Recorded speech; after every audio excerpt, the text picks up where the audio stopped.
The rain came down like shattered glass, rattling against rusted rooftops and whispering through the tall pines. Out here at the far edge of Pine Hollow, storms carried a strange kind of silence, as if the world held its breath, waiting for something unseen to step out from the dark. She stumbled first. A woman, her clothes torn, hair plastered her face, eyes wild with terror. She broke from the tree line as though the forest itself had spit her out. Her knees buckled against the gravel, and crimson streaks slid down her neck, blurred pink by the rain. From the shadows, a man moved. He had been nothing but a silhouette, a heartbeat earlier, blending with the night, watching. A half-smoked cigarette hissed as he flicked it into the puddles. His voice was low, steady, almost calm. Down, he commanded. She collapsed to the ground just as 3 sharp cracks ripped through the storm. Gunfire. The sound echoed between the sawmill walls and pine trunks, swallowed quickly by the rain. The men chasing her didn't know. They didn't know who they were walking into, because the man who stood in the shadows was once something else. Something governments denied, something enemies whispered about in darkened cells. Robert Hayes, 41, former Navy ghost, a man who had killed for his country and been buried long before his heart stopped beating. Now, he just wanted to vanish. Pine Hollow wasn't the sort of place you found on maps. It clung to the side of a mountain range like moss to stone. Winters here were sharp and bitter. Autumns painted the world in fire. Red leaves, gold crowns, orange flames flickering across endless forests. It was a town of 2 lane roads, 1 general store, 1 gas station, and people who noticed when a stranger's truck rolled in. Strangers never lasted long. Secrets lasted even less, unless you were Robert Hayes. Each night, when the sun folded itself behind the peaks, Robert walked the same path to the abandoned sawmill that had been converted into storage. His flashlight beam cut through the dark. A battered radio sometimes crackled with half-played songs. He carried ghosts more faithfully than tools. The owners paid him to keep the place secure, though they had no idea who they'd hired. To them, he was just another worn-down veteran. Try to stay out of trouble. To himself, he was already gone, a man walking without leaving footprints. Only one thing tethered him to life. Her name was Sophia, 8 years old. His daughter. They lived in a modest cabin a half-mile from town, where mornings were for homeschooling and evenings were for the small rituals that kept her world intact. Pancakes on Fridays, stories by the fire, a promise whispered at bedtime, "I'll always come back." Sophia's eyes carried her mother's light, a soft, haunting blue. Sometimes Robert would catch himself staring too long, wondering about the life he'd stolen from both of them. A different world, a different future, a wife alive, a family whole. Instead, there was only him and her, and silence. Under his bed lay the coffin of his old life, a steel footlocker filled with medals he never displayed, photographs he never spoke of, and documents stamped with codes that no longer existed in any record. Black Ops, shadows within shadows. And at the center of it all, one memory that carved him hollow. Emma, the CIA operative he was never supposed to love. The woman who laughed when no one else could. The woman he swore to protect. She had died in his arms when the operation collapsed, blood on his hands, betrayal echoing in his ears. His final mission had ended in fire and silence, and the man named Robert Hayes had been buried alongside her. Now he only existed for Sophia. The townsfolk kept their distance. They were polite but watchful. Kids whispered on the playground, "He's a spy, an assassin, a ghost." Fantasies that brushed far too close to truth. Sophia never denied them. She'd already inherited her father's caution. The way he checked reflections in windows, the way his back always found the safest wall, the way his sleep broke with names she didn't recognize. Even her tutor once warned him, "She's bright, Robert, but too quiet, too watchful." He had only nodded. Quiet and watchful were survival. That night, the storm pounded the sawmill roof like 1,000 drums. Robert disliked the sound. Heavy rain blurred sightlines, muffled the smallest intrusions. He was making his routine sweep when movement flickered at the forest's edge. Training took over. His body stilled, breath slowed, pulse faded. He became the darkness. And then she appeared.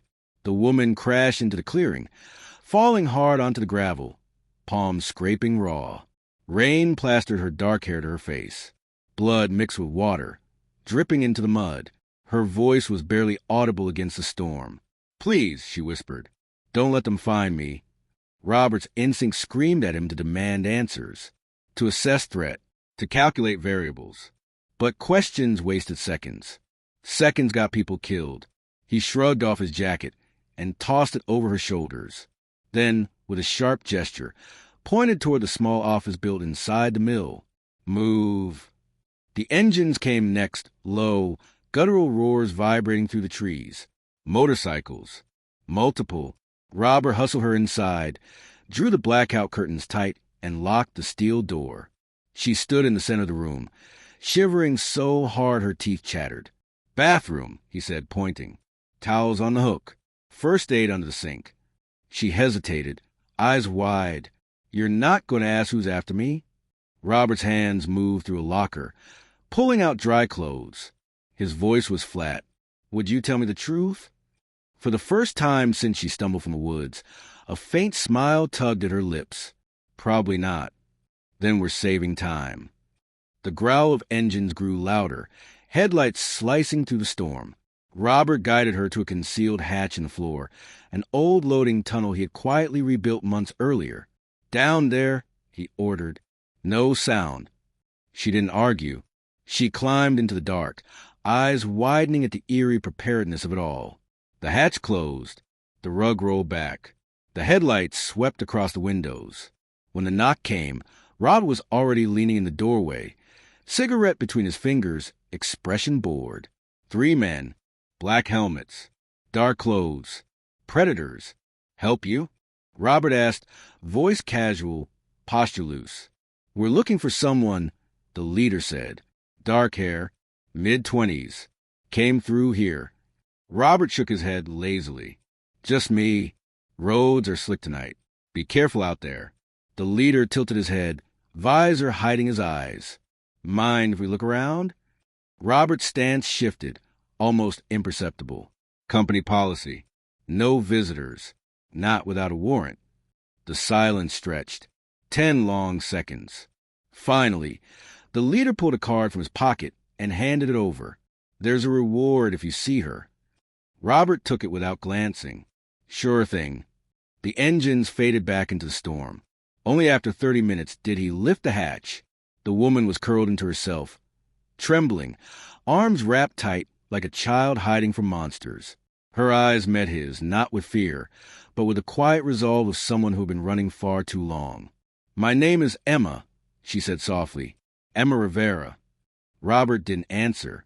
He only noticed the calluses on her hands, the way her gaze tracked exits, the tension in her posture. She wasn't ordinary. And whatever had brought her to Pine Hollow, it wasn't finished yet. Who is Emma Rivera, and why are trained men hunting her? The storm eased by dawn, but the forest still dripped with secrets. Pine Hollow was quiet again, the kind of quiet that wasn't peace, but a pause before something else. Robert Hayes had lived long enough to know the difference. Inside the sawmill's makeshift office, Emma Rivera sat on the edge of the couch, wrapped in his jacket, steam curling from the mug he'd placed in her hands. Her wet hair clung to her face, shadows beneath her eyes telling stories she hadn't yet spoken. She looked fragile, but Robert's instincts whispered otherwise. Her gaze never stopped moving. Every creak of the old building made her shoulders tense. She sat angled toward the door, giving herself both cover and a clean line of sight. She was a survivor, not just a victim. Robert leaned against the far wall, arms crossed, his face unreadable. The silence stretched like wire. Finally, she broke it. "You didn't ask what they wanted. Didn't need to." Her lips twitched, almost a smile. "You don't trust me." "I don't trust anyone." His tone was flat, matter-of-fact. The rain ticked against the window panes, a steady metronome to their unspoken thoughts. By morning, the sawmill felt too exposed. Robert didn't like staying in one place after eyes had been on him. The men on the motorcycles hadn't been amateurs. They moved with discipline, spoke little, scanned everything. Military. or ex-military. Emma must have seen the same thing, because when Robert told her they were leaving, she didn't argue. They stepped into the pale light of dawn, mist still curling between the trees. She walked beside him, but Robert could feel her watching him, measuring him, the way a trained hand sizes up a weapon before deciding if it can be trusted. He led her to his truck, parked out back where shadows still lingered. The engine rumbled to life, low and steady, like a beast reluctant to wake. Sophia's face flashed in his mind as he drove. He thought of her waiting at home, of her innocent questions, of her small voice asking, "Promise you'll come back?" He tightened his grip on the wheel. He had promised, and promises meant everything. They made it only as far as the general store before trouble found them again. The sedan was parked crooked in front, engine ticking, plates unfamiliar. Inside, the store looked wrong, too still. Robert's senses sharpened instantly. "Stay here," he told Emma. She raised an eyebrow. Not really the type. "Do it anyway?" His tone was steel. Robert stepped inside. Martha, the store's elderly owner, lay unconscious behind the counter, a bruise swelling at her temple. She was breathing, alive. Relief was a dangerous luxury, but he let it brush him just for a second. Then he heard it, a muffled sound. From outside, Robert moved like a shadow, each step silent, precise. At the back of the sedan, the trunk was cracked open just enough to reveal eyes staring out. Emma's eyes, bound, gagged. Shock punched through him, and then the realization snapped into place. She had been taken. The woman inside his truck wasn't Emma. It was Bate. The driver rounded the corner. Tall, clean-cut, moving with the stiffness of training. A gun sat heavy under his jacket. Robert didn't give him time to breathe. One strike, sharp and precise, to the base of the skull. The man crumpled silently. Robert bound him with zip ties pulled from his pocket. Always prepared, always paranoid. He ripped the tape from Emma's wrists. Her voice was hoarse.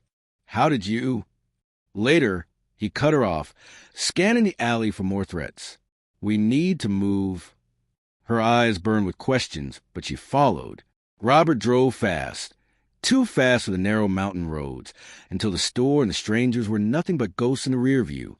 His mind worked through possibilities with surgical precision. Someone had staged the switch, which meant they knew her, which meant they'd keep coming. Emma rubbed her wrists, watching him carefully. "You don't even want to know why they want me." Robert's jaw flexed. "Would you tell me the truth this time?" "Yes."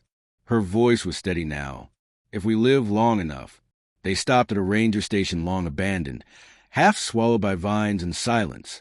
Robert had found it months ago during one of his solitary hikes. Old habits never died. Map your ground, find your exits, cache your supplies. Inside, the air smelled of dust and pine. He moved quickly, setting fishing line with tin cans along the perimeter, improvising alarms. Emma watched with raised brows. "You've done this before." Robert handed her a bottle of water. "Not in this lifetime." She almost laughed. "Almost. I need 3 days," she said finally. "Then I'll be gone. You'll never see me again." Robert didn't look up from a knife he was sharpening. "They'll be back before 3 days." Her voice dropped. "How do you know?" His answer was quiet, almost a confession. "Because that's what I would do." The firelight caught her expression as she studied him. "You're not just a security guard." Robert didn't answer. He didn't have to. That night, Emma curled beneath a blanket in the corner of the room. Robert sat near the window, his silhouette rigid against the faint glow of the moon. His breathing slowed until it matched the night sounds. Hours slipped by, but he didn't move, didn't sleep, didn't dare. The ghosts he had buried stirred again. His body remembered. His mind remembered. The stillness, the patience, the way he had once hunted men in jungles and deserts. Emma opened her eyes once, half awake, and saw him there. His posture wasn't just protective. It was predatory. The ghost of Pine Hollow had woken. By morning, the hunters had come. Not just motorcycles this time. Vans, SUVs, civilian clothes on men who carried themselves like soldiers. Their movements were tight, efficient. A grid sweep through the valley. Robert returned from a silent scouting run, mud on his boots, breath steady. "They're close," he told her. 2-man teams. Counterclockwise sweep. They'll circle this way within the hour. Emma packed quickly, her movements practiced, not panicked. Robert noticed. He noticed everything. "How did you learn to move like that?" Her eyes flicked to him. "Maybe I'll tell you, if we're still breathing tomorrow." They slipped into the forest, moving through hidden paths only Robert knew. Fallen logs, old mining trails, forgotten tunnels carved into the mountain. Every step he planned, every route anticipated. Emma followed his hand signals without question, without hesitation. At one point, as they crouched beneath a ridge while headlights swept the road below, she whispered, "You move like a ghost." Robert's eyes didn't leave the tree-line. "I used to be one." She studied his profile, the hard lines of a man who had seen too much. Special forces? He didn't answer, but the silence said enough. That night, inside a narrow cave with a tiny flame licking against the walls, Emma finally broke. "My father's name was Daniel Rivera," she whispered. Her voice cracked, but her eyes didn't. "He was military intelligence. He turned whistleblower. And 3 years ago, they killed him for it." Robert stilled, staring into the fire. His hand tightened around the tin cup in his grasp. "I kept his files, his work. I kept digging." Her voice dropped to a fragile whisper. "And now they want me gone, too." Robert's jaw tightened. He said nothing, but Emma saw it. The flicker in his eyes. Recognition. "You know the name," she said softly. The silence between them was sharp as a blade. Robert knows more about Emma's father than he's willing to say, and Emma realizes it. The cave breathed with them. Each drip of water echoed like a clock. Each crackle of fire sounded like a warning. Robert Hayes sat motionless, shadows painting harsh lines across his face. Emma Rivera watched him from across the flame, her eyes sharp, unrelenting. "You knew my father's name," she said again. Her voice wasn't loud, but it carried weight. Robert didn't answer immediately. He was back there in the jungle, in the mud, under a sky split open by gunfire. His ribs still felt the weight of Emma's last breath. Not this Emma, but the other one, the woman he had loved and lost in the same mission that had destroyed everything. Finally, his voice emerged, low, gravel rough. "Yes, I knew him." Emma leaned forward, her features illuminated by firelight. "Then you know why they killed him." Robert's eyes stayed on the flames. "I know what he was trying to do. He asked too many questions. He saw too much." Her breath caught. "And you? Were you there?" The silence stretched. His jaw tightened. His hands flexed once, as though resisting the urge to break something that wasn't there. "Yes." Emma's pulse quickened. She gripped the edge of her blanket, knuckles whitening. "Did you kill him?" Robert's gaze finally met hers. Cold, honest. "No. But I was there when the decision was made, and I didn't stop it." The fire popped. The cave wall seemed to close in. Emma stared at him, her breath shallow, her eyes glassy with betrayal. "Then you're part of it," she whispered. Robert didn't flinch. "I was part of a lot of things I wish I wasn't." The cave sank into silence. Robert could hear her heartbeat from across the space, fast and ragged. He could feel the distance growing between them, a chasm carved by truths too heavy to ignore. He finally spoke again, softer this time. "The night your father died, it was the same night I lost someone too." Emma's eyes narrowed. "Who?" "A woman. CIA field operative. Her name was also Emma." He exhaled slowly, as though the name itself stole something from him. She would have been Sophia's stepmother." Emma's features softened just slightly. She hadn't expected that. Robert's gaze drifted back into memory.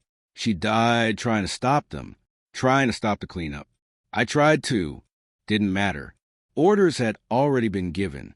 Contractors didn't care who was in the way." His voice dropped to a whisper.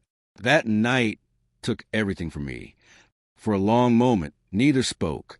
The firelight flickered between them like a heartbeat, fragile and unsteady. At dawn, Rod was already outside, moving silently along the ridge, mapping escape routes in his head. He cataloged every sound, every shift in the wind. The hunters weren't far. He could feel them pressing in, patient, deliberate. When he returned, Emma was waiting with her father's worn leather journal open across her lap. She held it out to him. "Do you recognize these?" she asked. Robert hesitated, then sat beside her. His fingers traced the codes written inside, strings of numbers and letters that to most would mean nothing. But to him, they were a language carved into his bones. His breath caught. His hand stilled on one page. Emma saw it. "You know this operation." His jaw clenched. Columbia, April 2017. Official record says it never happened. Her eyes widened. My father was there, as an observer.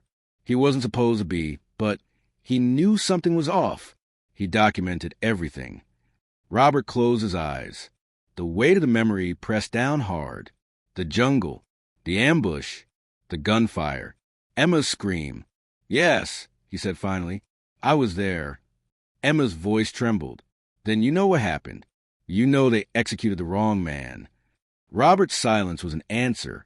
"They killed an activist," she continued, her voice cracking with anger. "A man who was fighting against illegal logging and corruption. Not the cartel informant, they claimed. My father wanted to testify. He wanted to bring it all into the light." Her eyes burned into him. "That's why they killed him." Robert didn't argue. He couldn't. He had seen it with his own eyes. He had smelled the gunpowder, heard the cries, felt the life drain from the woman he loved as it all came crashing down. His voice was hoarse when he finally spoke. "I objected. I tried to stop it, and they buried me for it. Buried me and everyone else who stood in their way." Emma studied him, tears glinting but refusing to fall. "And now they're burying me." Robert nodded once, the weight of her words pressing on his chest. That night, sleep didn't come. Emma sat against the cave wall, staring at her father's journal, flipping pages with trembling hands. Robert remained at the mouth of the cave, eyes scanning the trees, knife resting across his knee. His body was still, but his mind was a storm. At some point, Emma's voice broke the silence. "Why are you helping me?" Robert didn't turn. "Because once I left someone behind, and she died. I won't make that mistake again."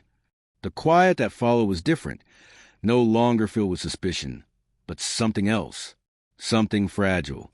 Emma pulled the blanket tighter around her shoulders and whispered, "Thank you."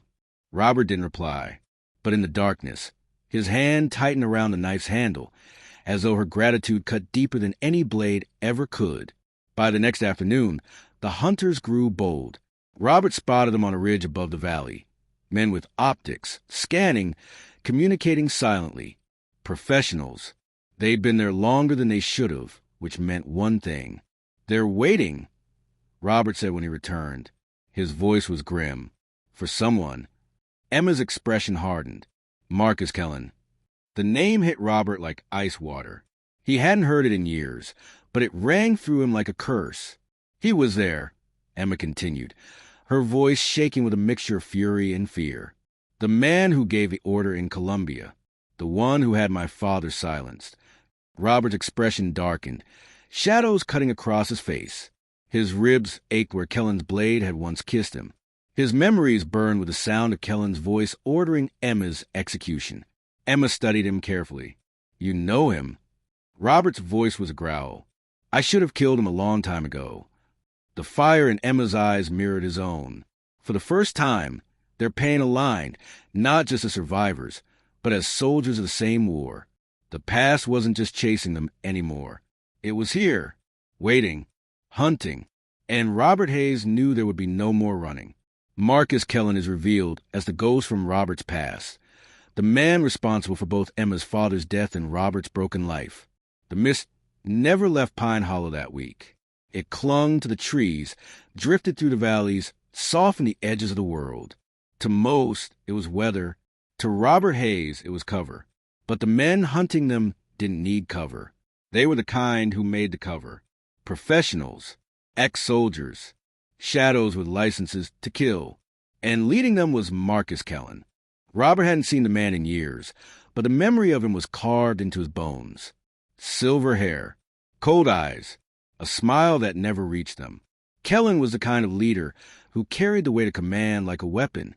Calm, ruthless, unstoppable. Now he was here, in Robert's town, breathing down his daughter's neck. Robert had moved Sophia to safety first. Always Sophia. Always. She clutched her emergency backpack like she'd been preparing for this her whole life. Maybe she had. He'd trained her without saying the word training. Games that were really escape drills. Hikes that were really evasion routes. She didn't cry when he left her with Rebecca Miller, the retired combat medic who lived 2 valleys over. She just looked at him with those steady blue eyes. "You're coming back, right, Dad?" He forced a smile. "For pancakes tomorrow morning. I promise." It was their ritual, their bond, their truth. Her small hand lingered on his wrist, then let go. Robert walked away without looking back, because looking back might have broken him. At the cabin, Emma was already working.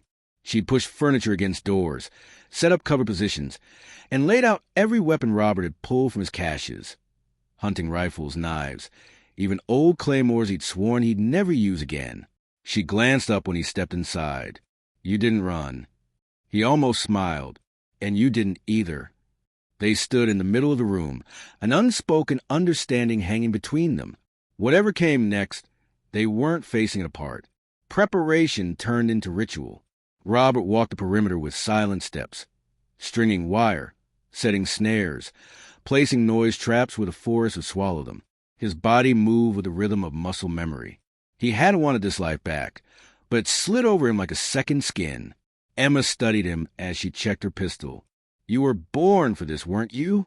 He shook his head. "No one's born for it. You just survive it." When he handed her extra magazines, his fingers brushed hers, a fleeting touch, but enough to pass something between them. Not tenderness. Not yet. Something deeper. Recognition. They spoke little that night. Words wasted energy. Words couldn't stop what was coming. But as they mapped escape routes on the kitchen table, Emma finally broke the silence. "Do you ever think about what life could have been? If Columbia never happened?" Robert didn't look up. His pencil traced ridgelines and choke points. "Every damn day." She studied his face, the lines carved by regret, the eyes dulled by ghosts. And for the first time, she believed him. Dawn brought the sound of engines. Robert's eyes snapped open even before the first vehicle crawled into range. He and Emma crouched at the window, watching the fog-shrouded road. SUVs, black, windows tinted, movement sharp and professional. "They're here," Robert whispered. Emma's hand tightened on her pistol. "How many?" "At least 8. Probably more. Teams of 2. They'll come from all sides." Her jaw clenched. "And our chances?" Robert finally looked at her, his gaze steady. "Better than they think." The first assault came at sunrise. Mist hung thick across the ground, curling around their boots as shadows moved through the trees. Robert had rigged noise traps along the ridge, and the first tin clattered, echoing across the valley. "Left flank," he said. Emma followed without hesitation. When a man slipped through the tree lean, rifle raised, Robert's knife was already in his throat. Silent, efficient, dead. Emma didn't freeze. She covered him, firing 2 clean shots at the second figure who appeared through the fog. Her breathing was steady, controlled. Not a civilian. Not anymore. Robert gave her a sharp look. "Journalist, huh?" She reloaded smoothly. "Embedded with rebels in 3 war zones. You pick things up." He almost grinned. Almost. The forest erupted. Gunfire cracked, sharp and cold, echoing off the trees. Robert moved like he belonged there, vanishing into mist, reappearing with brutal precision. He was a ghost again, the one Kellen had created, the one governments had buried. Emma followed his lead, not in his shadow but at his side. Every signal he gave, she obeyed. Every opening she saw, she took. For the first time, Robert realized she wasn't just surviving. She was fighting. And then Kellen's voice broke through the chaos. "Monroe!" The name he hadn't used in years. The name Robert had buried. Robert froze, heart hammering. His chest tightened at the sound. He hated how it still carried weight. Kellen stepped from the mist like he owned it. Tall, broad-shouldered, silver hair glinting in the weak sun. His hands were empty, but Robert knew better. Kellen's weapon had always been his mind. "Let's talk," Kellen called. His voice was calm, commanding. No need for more blood. Robert's grip tightened on his rifle. "You lost the right to talk the night you killed her." Kellen smirked, just slightly. "Emma, pretty little operative. Wrong place, wrong time. You knew the risks." Robert's vision blurred red. His muscles screamed to launch forward, to tear Kellen apart with his bare hands. But Emma's hand touched his arm. "Wait." He forced his breath steady. Kellen stepped closer. His men fanned out behind him, rifles trained but waiting. "Hand the woman over. Walk away. You and your girl can keep playing house in this little mountain town." Robert's voice was a growl. "Not happening." Kellen tilted his head, eyes narrowing on Emma. "You think you matter to him?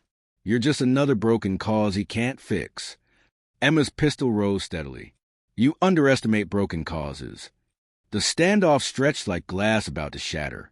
And then the forest exploded again, tripwires snapping, traps detonating, men shouting in confusion. Robert moved first, vanishing into the fog like a wraith. His blade flashed. A gun barked. A body fell. Emma fired from cover. Each shot precise, deliberate. The hunt had begun. By the time the sun crested fully over Pine Hollow, the ground was littered with spent casings and shadows of bodies. The mist was thinning, but the danger wasn't. Kellen was still out there. Robert's side burned where a knife had grazed him.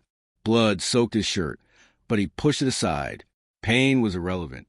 Emma crouched beside him, eyes blazing, breath ragged. "You can't take Malone." Robert looked at her, a grim smile ghosting across his lips. "Watch me." A twig ticked.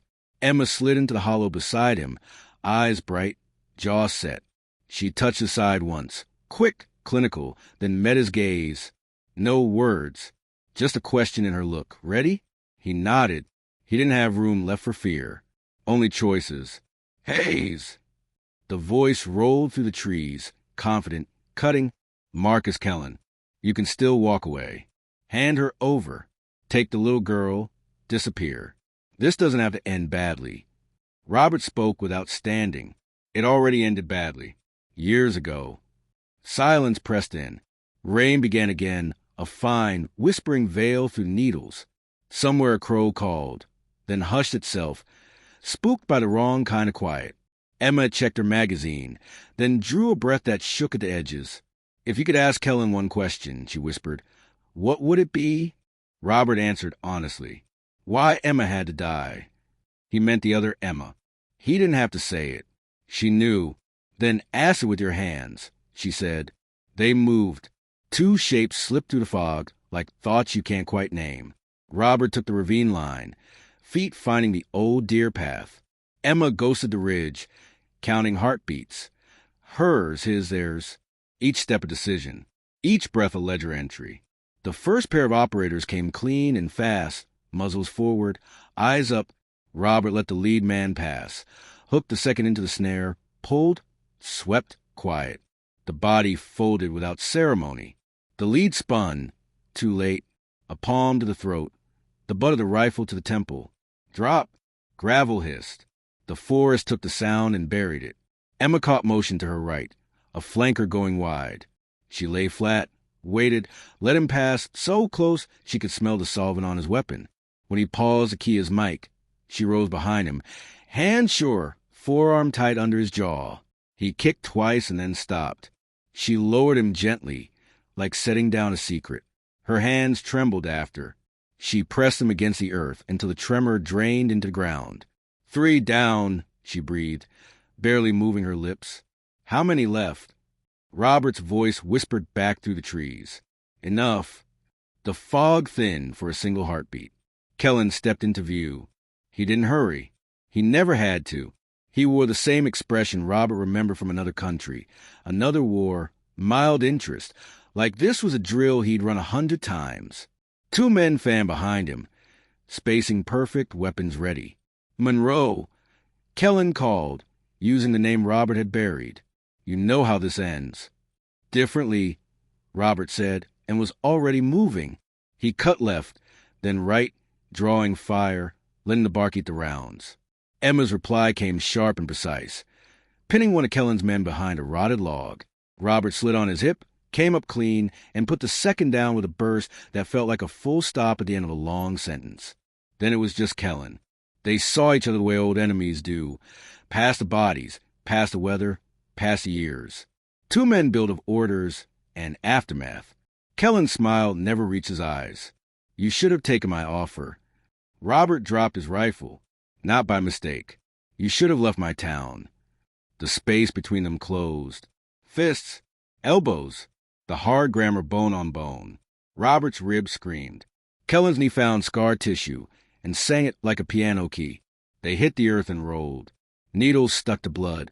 Mud kissed teeth. The fight was ugly because truth is still out of practice. Kellen rasped, twisting for the blade at his boot. "Still out of mercy," Robert answered, trapping the wrist, feeling the tendons grate under his grip. He wrenched. The knife spun free, skittered into the underbrush. A breath, a pause, a memory of another dawn, another body cooling. Emma saw the shadow swinging from the far side, a survivor raising a carbine at Robert's unprotected back. She didn't think. She didn't calculate.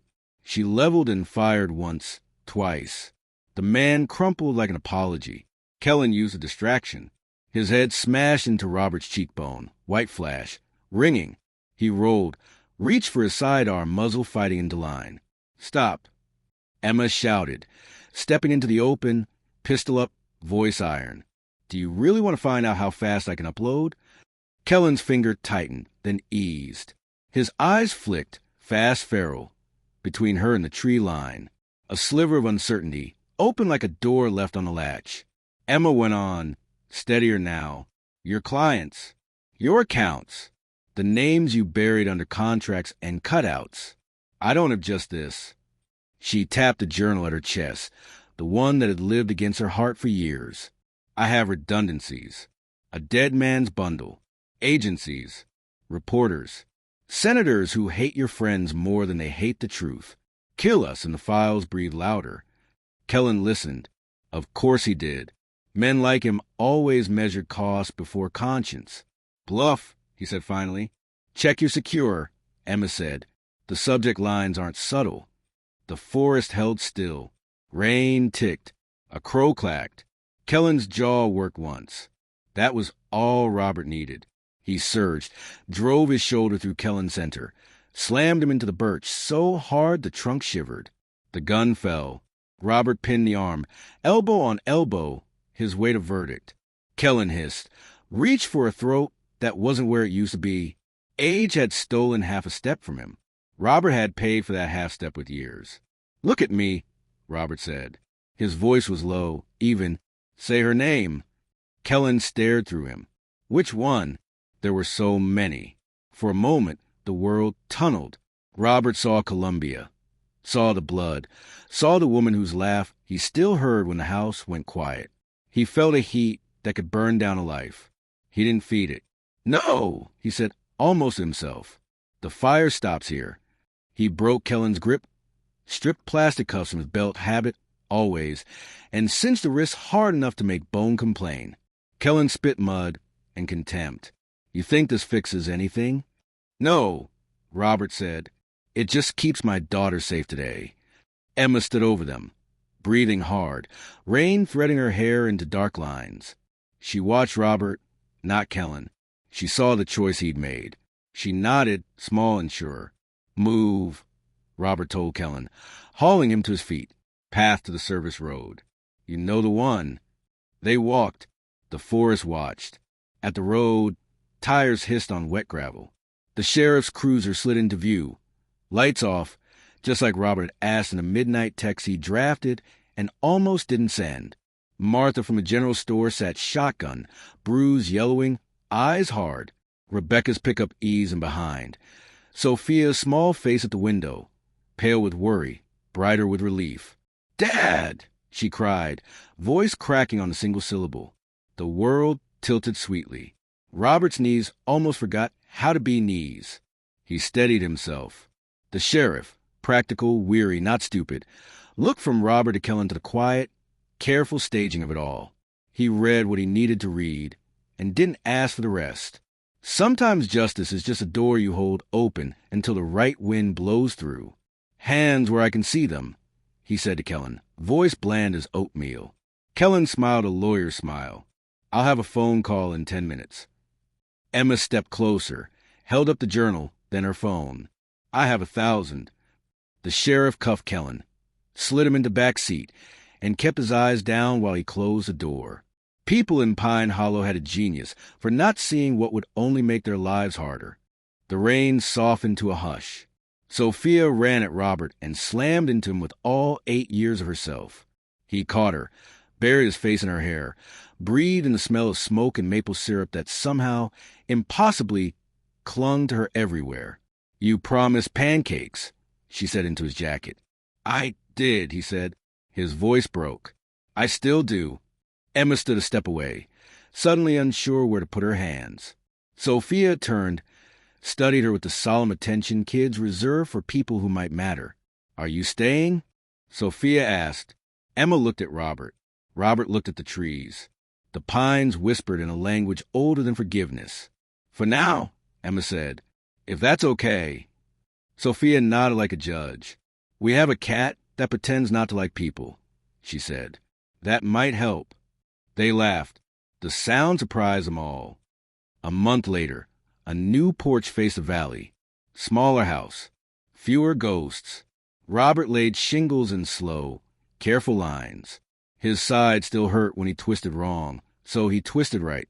He'd learned to. Emma came out with 2 mugs, set one by his boot, leaned against the rail. The forest had changed color again. Late gold, hint of winter. Somewhere, a hammer echoed from another property. Someone else trying to make something that would hold. You hear anything? She asked. Just them. He tilted his chin at the trees. They're loud today. Maybe they're happy, she said. Maybe they're warning. They fell into a comfortable quiet. Down in the yard, Sophia chased a cat with a ribbon, which the cat pretended to hate and secretly adored. She shrieked with laughter when it pounced, then ran to show Emma a science book she'd stuffed full of leaves. The porch smelled like coffee and sawdust, and a little like hope. That night they ate outside, jackets on, plates warm in their hands. The sky simmered with stars. Frogs stitched low songs along the creek. The kind of peace you look at sideways, so you don't scare it off. Do you think it's over? Emma asked. Robert considered the dark. I think the worst is tired. She reached across the table. He met her halfway. Their fingers found each other the way water finds the easy path, without force, without hurry. Sophia leaned into them both, the way children do when their bodies understand home before their words do. Are we staying forever? She asked, not for first time. Robert glanced at Emma. Emma's smile was small, bright, brave. One day at a time, Robert said, but tomorrow has pancakes. Sophia grinned. The cat meowed on principle. The wind moved through the pines, slow and careful, like a hand smoothing old paper. The forest that had hidden killers now kept watch. Not a fortress, a witness.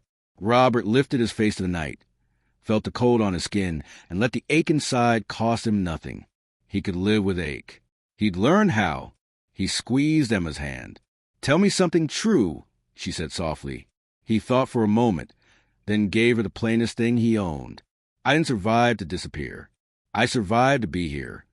The porch light haloed them. The stars went on being stars.